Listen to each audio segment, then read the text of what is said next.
بسم اللہ الرحمن الرحیم۔ لوگ سیاست کو عبادت کہتے ہیں۔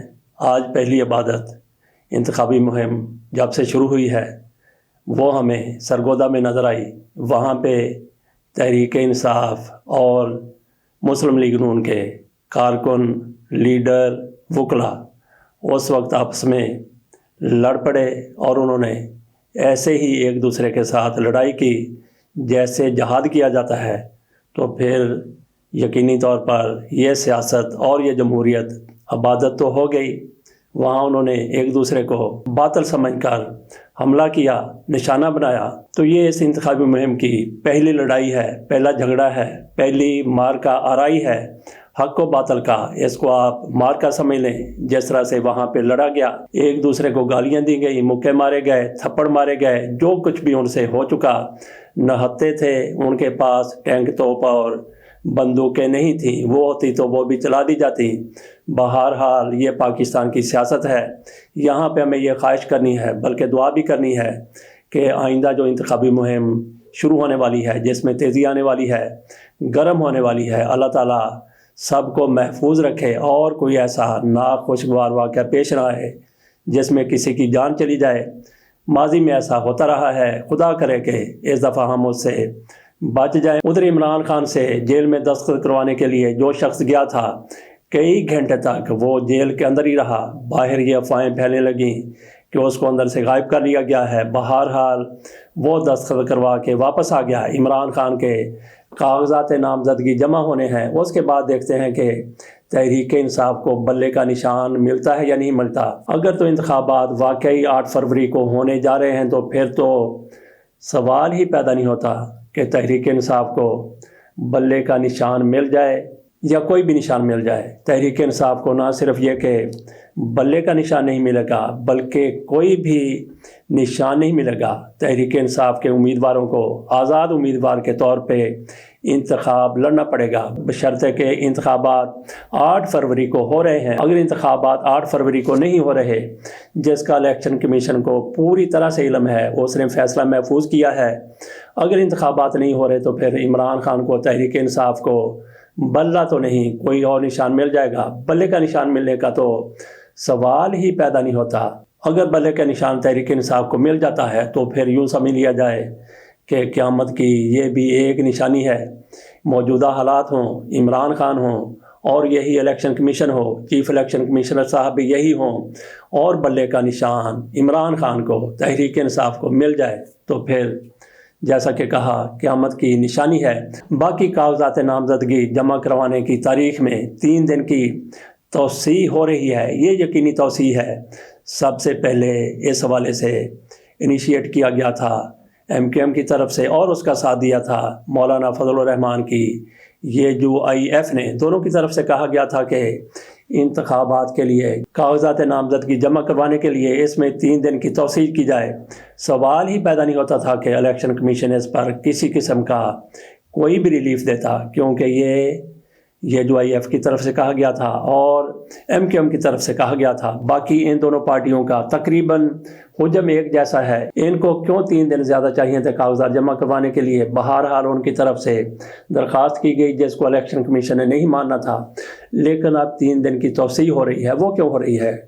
کیونکہ مسلم لیگ نون کی طرف سے، اسحاق ڈار کی طرف سے الیکشن کمیشن کو درخواست دی گئی ہے کہ جناب 3 دن کی توسیع کی جائے کاغذات نامزدگی جمع کروانے میں، کیونکہ ہمارے پاس امیدوار بہت زیادہ ہیں، 3 دن بہت کم ہیں کاغذات نامزدگی جمع کروانے کے لیے۔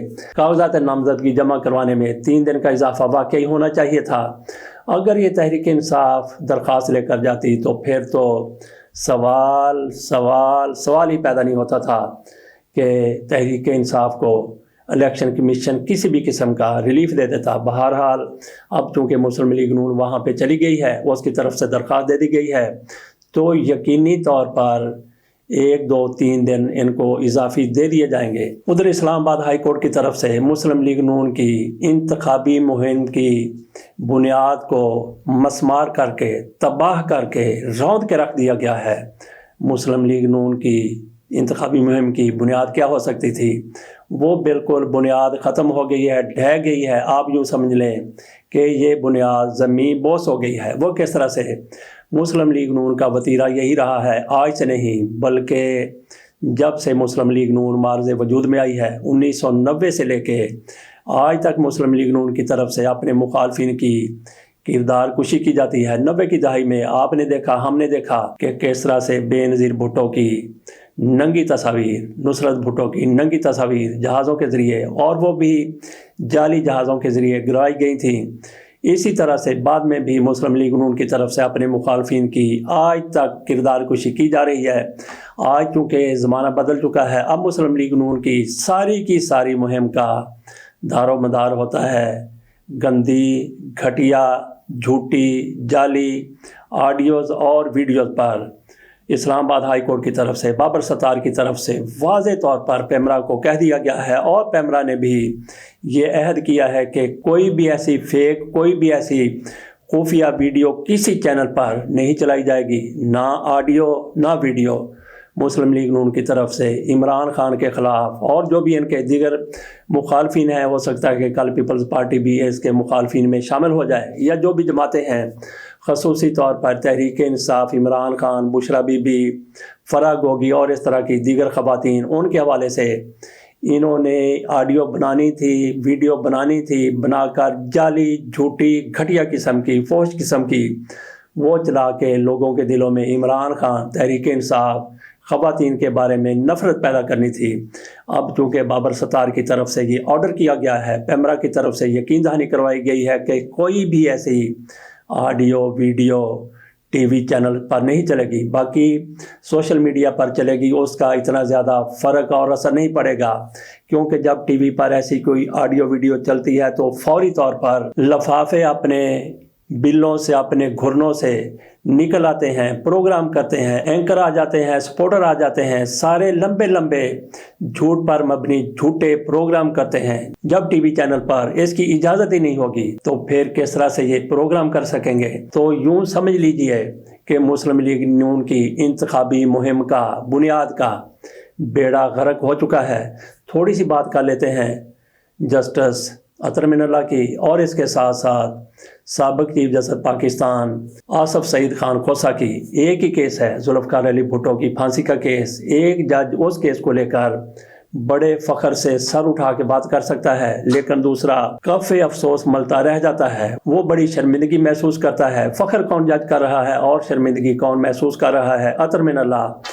ان کے سسر تھے جسٹس صفدر حسین شاہ، انہوں نے ذوالفقار علی بھٹو کو اپنے اختلافی فیصلے میں بے گناہ، بے قصور قرار دیا تھا، اور اس دور میں جنرل ضیاء الحق کی آمریت تھی۔ ان پر ایک ایسا کیس بنا دیا گیا، کہا گیا کہ ان کی FA کی ڈگری جعلی تھی، حالانکہ انہوں نے بیرسٹری کی تھی۔ لندن میں جو بھی بیرسٹری کرتا ہے، قائد اعظم نے بھی لنکن ان سے بیرسٹری کی تھی، وہاں پہ میٹرک کی ضرورت ہوتی ہے، FA کی ضرورت نہیں ہوتی۔ بہرحال ان کی ڈگری کے بارے میں کہا گیا کہ جعلی ڈگری تھی، تو صفدر شاہ صاحب کو پاکستان چوری چھپے چھوڑنا پڑا تھا۔ اطہر من اللہ صاحب اسی صفدر شاہ کے داماد ہیں۔ ادھر آصف سعید خان کھوسہ، ان کے سسر تھے نسیم حسن شاہ صاحب، جنہوں نے کہا تھا کہ ہمارے اوپر دباؤ تھا ذوالفقار علی بھٹو کو پھانسی دینے کا، تو آصف سعید خان کھوسہ صاحب جس سسر کے داماد ہیں، اس وجہ سے آج یہ اس معاملے پر ذوالفقار علی بھٹو کے کیس کو لے کر شرمندہ ہیں اور کف افسوس مر رہے ہیں۔ اس کے ساتھ اجازت دیجیے، اللہ حافظ۔